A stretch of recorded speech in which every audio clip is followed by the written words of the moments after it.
Do livro O Poder do Ser e do Saber, de Edson Roberto Barbazia e José Roberto Barbazia. Prefácio. O ser humano, ao longo de sua existência, vem buscando dominar o conhecimento sobre todas as coisas que o rodeia, acreditando que esse seja o principal caminho para alcançar a sua felicidade. De fato, com a evolução do conhecimento, o homem conquistou grandes avanços na medicina, nos transportes, nas comunicações e em diversas áreas da ciência. O conjunto de todo o conhecimento adquirido por uma determinada pessoa do mundo externo pode ser medido pelo seu nível do saber. Este, por sua vez, pode ser representado por um eixo no plano horizontal.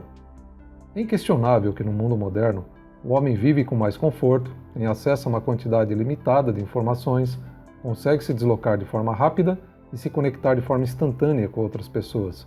Porém, infelizmente, não conseguiu evoluir no controle de suas emoções e ações. As emoções são influenciadas pelas virtudes e defeitos que formam a moral de cada pessoa e que determinam o seu nível de ser. Nesse caso, o mesmo pode ser representado por um eixo na vertical.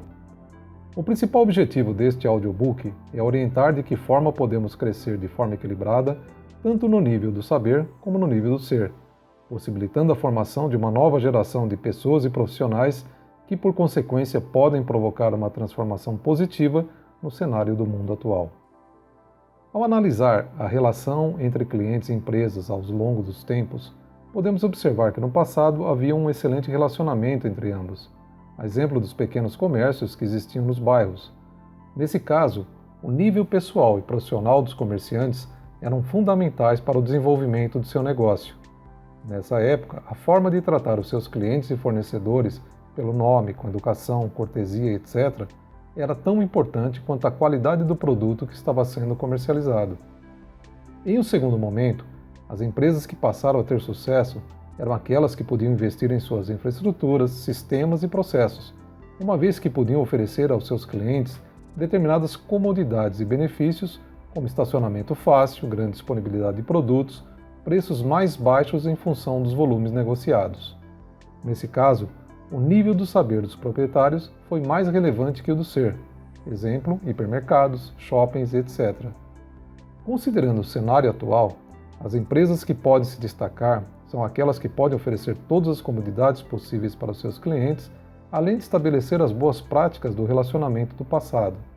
Veja que seria ideal você ir a um grande mercado, ter todos os benefícios e ainda ser tratado pelo caixa com sorriso, simpatia e presteza, recebendo qualquer ajuda que fosse necessário. Seguindo a mesma linha de raciocínio, podemos ver que a evolução dos profissionais em grande parte das empresas ocorreu da seguinte forma. Os profissionais precisavam saber um pouco sobre tudo, exemplo, médicos clínicos gerais.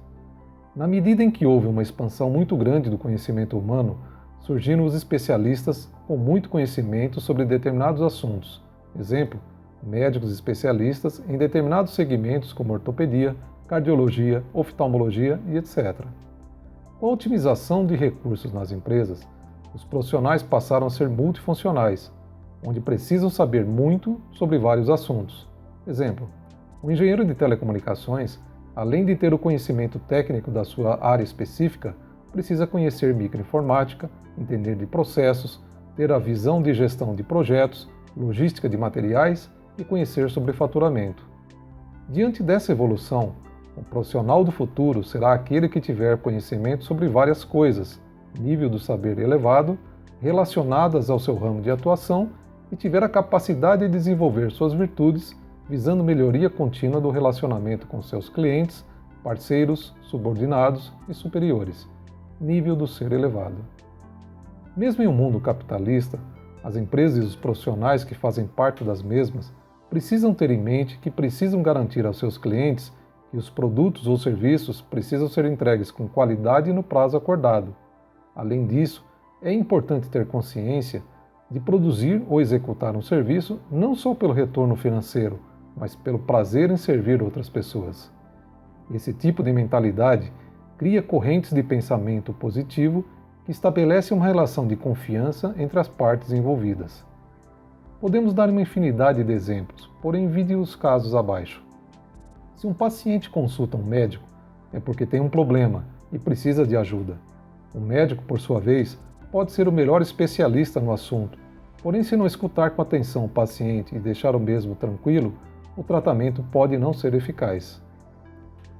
Quando um técnico está realizando uma manutenção na rede elétrica, ele está executando um trabalho em troca de um salário. Porém, precisa ter em mente que a sua atividade pode estar ajudando centenas de pessoas, inclusive aquelas que podem estar em uma mesa de cirurgia em um hospital da região. Nesse caso, o seu trabalho se torna muito mais gratificante. O início de toda transformação pessoal só é possível quando passamos a nos conhecer internamente, corrigindo as fraquezas e potencializando os aspectos positivos.